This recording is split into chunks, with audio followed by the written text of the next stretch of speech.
বাঙালি খানায় সবাইকে স্বাগত জানাই। আপনারা তো অনেকভাবে ট্যাংরা মাছ রান্না করে খেয়েছেন। একবার আমার মতন করে সহজ পদ্ধতিতে আপনিও শিখে নিতে পারবেন ছোট ছোট টিপস সহ। তবে আমি আজকে এখানে রান্না করব নদীর ট্যাংরা। খেতে কিন্তু খুবই সুস্বাদু। তেল মশলার পরিমাণ খুবই কম দিয়ে আমি আজকে এখানে কিভাবে রান্না করব নদীর ট্যাংরা মাছ, চলুন সেটা একবার দেখে নেওয়া যাক ভিডিওর মাধ্যমে। বাঙালি রান্না ঘরোয়া উপকরণ দিয়ে। আপনাদের যদি রান্নাগুলো পছন্দ হয় তাহলে চ্যানেলটি সাবস্ক্রাইব করে দিয়ে পাশে থাকবেন, পাশে থাকা বেলটি বাজিয়ে দেবেন, নইলে নিত্য নতুন রান্নার নোটিফিকেশন পাবেন না।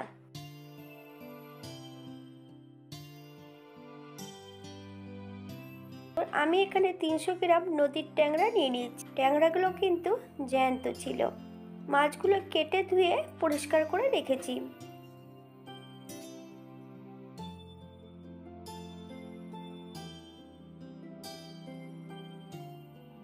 এই পর্যায়ে অ্যাড করব হাফ চামচ লবণ, হাফ চামচ হলুদ গুঁড়ো।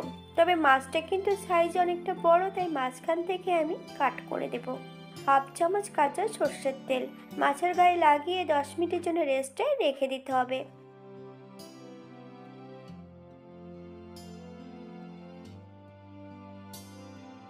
দশ মিনিট পর একটা কড়াইতে বেশ কিছুটা সাদা তেল অ্যাড করব।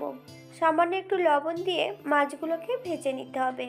মাছ ভাজার সময় যদি তেলের মধ্যে সামান্য একটু লবণ অ্যাড করা হয় তাহলে কখনোই কিন্তু কড়াইয়ের নিচটাতে মাছগুলো লেগে যাবে না। মাছগুলো বেশ উল্টিয়ে পাল্টিয়ে ভালো করে ভেজে নেব। তবে আপনারা আপনাদের পছন্দ মতন মাছগুলো ভেজে নিতে পারেন। আমি আজকে মাছটা কেটেছি সম্পূর্ণ আলাদাভাবে। আপনারা একবার স্ক্রিনের দিকে ফলো করবেন।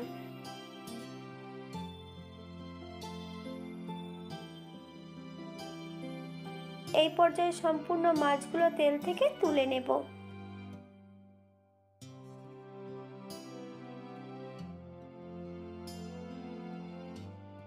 একই তেলে বেশ কিছুটা বিউলির ডালের বড়ি ভেজে নেব।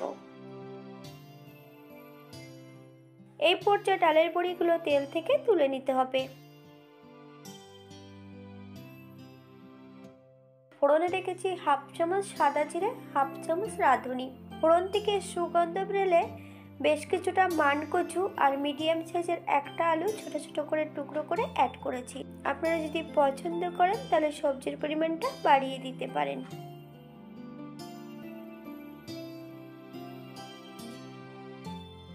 পরিমাণ মতো নুন হলুদ দিয়ে আলু এবং মানকচুগুলো বেশ ভালো করে ভেজে নিতে হবে।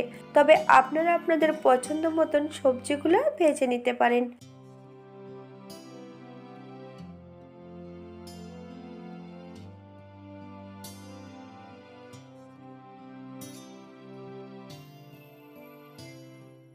সবজি ভাজার এই পর্যায়ে অ্যাড করব বেশ কিছুটা কাঁচা লঙ্কা, মিডিয়াম সাইজের একটা টমেটোর অর্ধেকটা।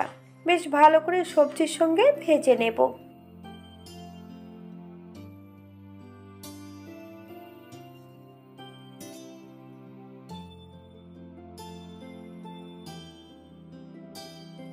আগের থেকে আমি বেশ কিছুটা মশলা বেটে রেখেছি। আদা, জিরে, ধনে, দুটো শুকনো লঙ্কা, দারচিনি, এলাচ, লং একই সঙ্গে বেটে রেখেছি।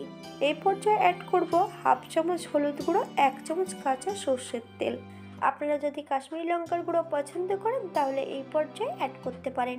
বেশ ভালো করে মশলাটা মিশিয়ে নিতে হবে।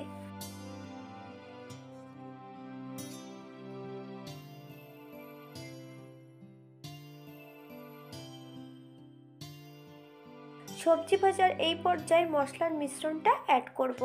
মিডিয়াম আঁচে মশলা এবং সবজি দিয়ে বেশ ভালো করে ভেজে নেব।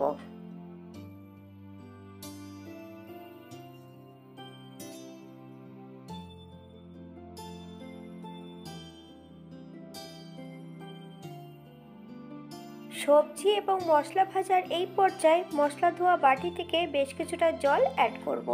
মশলা সহ সবজি দিয়ে বেশ ভালো করে কষিয়ে নেব। অথবা যতক্ষণ মশলা থেকে তেল না ছাড়ছে ততক্ষণ বেশ ভালো করে কষিয়ে নিতে হবে। মশলা কষানো যত ভালো হবে তরকারির স্বাদ কিন্তু দ্বিগুণ বেড়ে যাবে।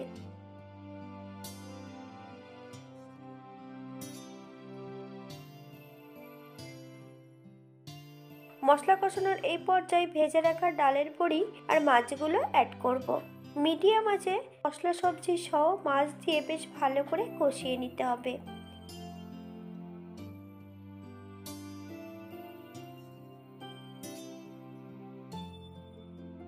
এই পর্যায়ে অ্যাড করব 2 কাপ ঈষদুষ্ণ গরম জল। আপনাদের যতটা গ্রেভির প্রয়োজন আপনারা ততটা জল অ্যাড করতে পারেন। হালকা হাতে নেড়ে চেড়ে মাছগুলোকে সেট করে দিতে হবে। 5 থেকে 7 মিনিটের জন্য মিডিয়াম আঁচে ঢাকা দিয়ে দেব, অথবা যতক্ষণ সবজিটা সেদ্ধ না হচ্ছে ততক্ষণ ঢাকা দিয়ে রেখে দেব।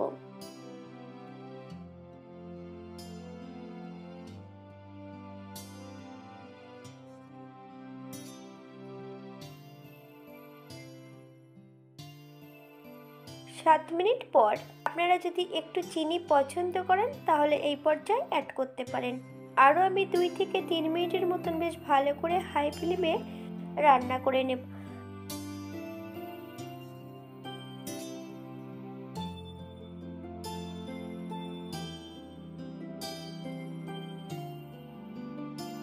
পাঁচ মিনিটের জন্য স্ট্যান্ডিং টাইম দেব, তারপর সার্ভ করব। এটা দেখতে যেমন ভারী সুন্দর হয়েছে, এটা গরম ভাতে খেতে কিন্তু অসম্ভব ভালো। আপনারা বাড়িতে একবার একই পদ্ধতিতে বানিয়ে নেবেন।